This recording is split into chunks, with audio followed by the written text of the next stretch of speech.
you being bullied, I'm speaking from personal experience, you carry that sometimes in your adulthood. It don't stop. You think because you don't graduate from high school and you just think that, that happened then. I still, and that's a strong word, I still hate this lady to this day. I know her name to this day, and it was in the 3rd grade. Her name was Miss Hollins. She was a math teacher. And what she did was, she would take the bead line. Let me explain to some people. I grew up in Southside Georgia, country, the sticks, the boondocks. One red light in the city, no stores, real small town. So what they used was a bead line, and if you would count, and you would use the slide the beads, like 2 plus 1 slide 3. Okay. So you got the big bead line that looks like a something, and then you got the bead line that's a single bead line. And it looks like, imagine a bag, a little small bag. And then just imagine 2 plus 1, take 2, put it, and then 1 is 3. That's what it is. So Miss Hollis would use the bead line and hit this boy named Anthony Willis across the back every time that he would miss. She would take a ruler and she would hit you in the bottom of your hand. I'm getting somewhere, just follow me.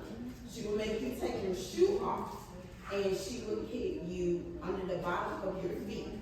She would intimidate you. And of course, as a 3rd grader, it didn't make sense to me, as whatever, but I know it was wrong. So, but I witnessed it to one day, I couldn't learn my 3s to save my life.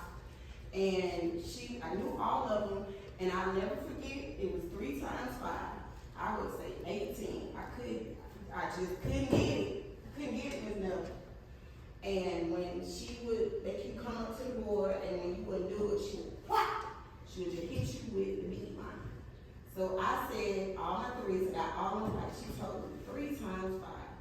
And I said 18. She came up there and she hit me in the back of my back with her fist in the middle of my back. I cried.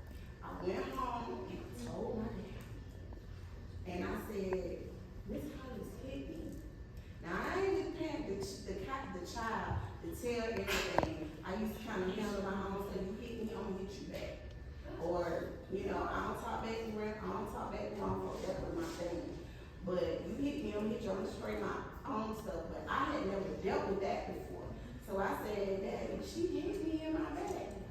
And he didn't say nothing else. Next thing I know, the next day at school, you know how they have the windows at the door in the classroom? Yeah.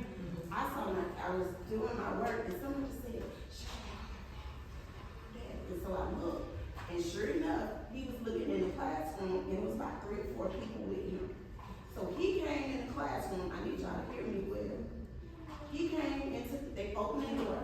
Miss Hollis came to the door, and she said, hi, how can I help you? And so, I don't know, I can't remember to the extent of what happened, but my daddy said, did Miss Hollis hit you? And I'm thinking now, maybe that was the principal, and then maybe when they got word, small time, so they probably my aunt, my uncle, my cousins and stuff, that came with my daddy to the school. Now, here's me when I tell you, me and my daddy to this day are like peanut butter and jelly. My daddy would take a bullet for me to this day. So if I tell him, I don't have to worry about nothing, and I get scared when my dad gets involved. Believe that. Not to mention, I'm pretty sure that when my uncles, my cousins, the principal, and some other lady was right there. And Miss Hollis was standing at the door. And so my dad said, did Miss Hollis hit you? Tell them what happened in the classroom. And I was just sitting there like this. Miss Hollis bent down to level where my face would hit her. She put her hands on her knee. I can remember it like it happened yesterday.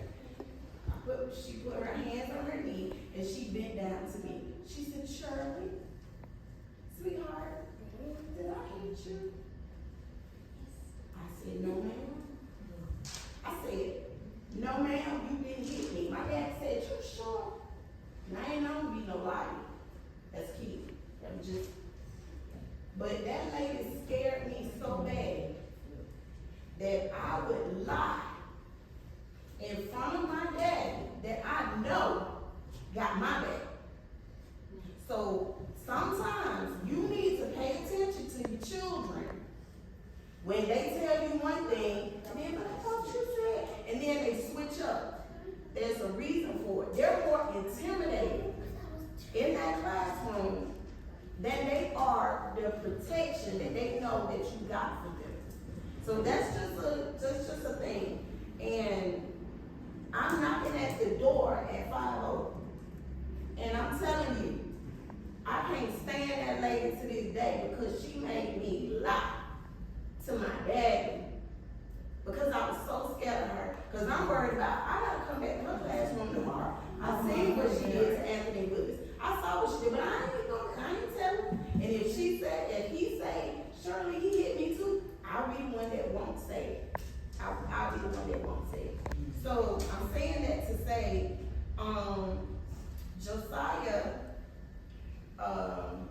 it wasn't actually, and I'll tell you another thing, guys, volunteer at the school as much as you can. I know I've been a single parent too, so I know sometimes life just ain't set up that way.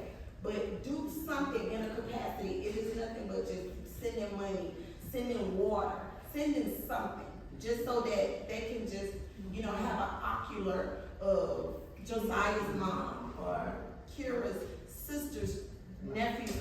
Send something. Just be a part. Just something. And it'll just kind of help you out along the way. And just volunteer at the class, but that's just put a pin in that.